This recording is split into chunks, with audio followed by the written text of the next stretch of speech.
आज बनवली आहे आजीच्या हातची चटणी, कैरीची चटणी. कांदा आणि कैरीची चटणी बनवलेली आहे. हे पहा किती सुंदर अशी छान झालेली आहे. आणि भाजी नसली तरी पण चालेल, अशी पोटभर आपण नुसती चटणी, चपाती, भाकरी, डोसा यासोबत आपण खाऊ शकतो. लहान मुलांना पण आवडेल अशी ही चटणी आहे. खूप छान भारी झाली होती. कशी बनवली ती नक्की पहा, पुढे पूर्ण व्हिडिओ पहा. तर हे पहा, ही कैरी घेतलेली आणि 2 कांदे घेतलेले आहेत मी. आणि याला कैरीला आता स्वच्छ धुवून घेते आणि वरचं साल्ट काढून छोटं छोटं कट करून घेते आणि कांदा पण कट करून घेते छोटा छोटा. तर नक्की पहा पुढं कशी बनवलेली आहे मी ती. नमस्कार, मी रुपाली. माझ्या चॅनलवर तुमचे सर्वांचे स्वागत आहे. तर हे पहा, कांदा, मिरची, अद्रक, लसूण, कैरी अर्धीच घेतलेली आहे, पुदिना, कोथिंबीर आणि कढीपत्ता. आणि इकडं जिरे, पिंक सॉल्ट घेतलेला आहे आणि काळं मीठ पण घेतलेलं आहे आणि जिरे पण घेतलेले आहेत. एवढं सामान घेतलेलं आहे. आपल्याला साधी सिंपल, गॅस न वापरता किंवा तेल न वापरता अशी बनवायची आहे. आपल्याला गॅसचा नाही वापर करायचा, तेलाचा पण नाही करायचा.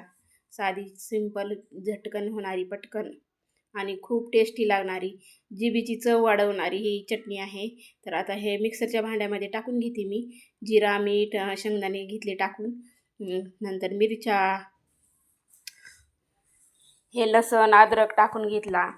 खूप छान टेस्ट येते आणि जिऱ्याने ते लसणाने. आणि आता कैरी टाकून घेते. अर्धीच कैरी वापरलेली आहे मी, अर्धीच तशीच ठेवलेली आहे. हे पहा इकडं, आणि अर्धीच वापरलेली आहे. आणि एकच कांदा, मी 2 दाखवले होते पण एकच कांदा जास्त होईल म्हणून एकच वापरला आहे. आणि ही चटणी अशी 7 ते 8 दिवस राहू शकते अशी बाहेर. फ्रीजमध्ये ठेवल्यावर तर जास्त दिवस राहील आणि राहू शकते अशी जास्त जर बनवली तरी. आणि खूप छान झाली होती, खूप टेस्टी.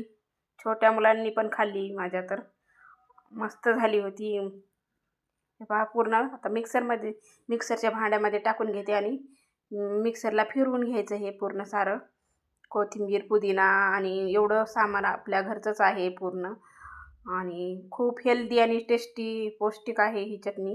हे पहा झालेली आहे अशी. पाण्याचा पण थोडाही वापर केलेला नाही, फक्त एवढं सामानच फिरवून घेतलेलं आहे. कसलाही तेल नाही किंवा गॅसचा वापर नाही, पाण्याचा वापर नाही. झटपट तयार होणारी ही आपली साधी सिंपल चटणी आता रेडी झालेली आहे. कशी वाटली तुम्हाला चटणी नक्की सांगा. आणि आवडले असेल तर प्लीज नक्की लाईक करा. नवीन असाल तर प्लीज सबस्क्राईब करा सर्वांनी. किती छान झाली पहा, हिरवी कांदा आणि कैरीची चटणी. धन्यवाद. भेटू आता नंतर पुढच्या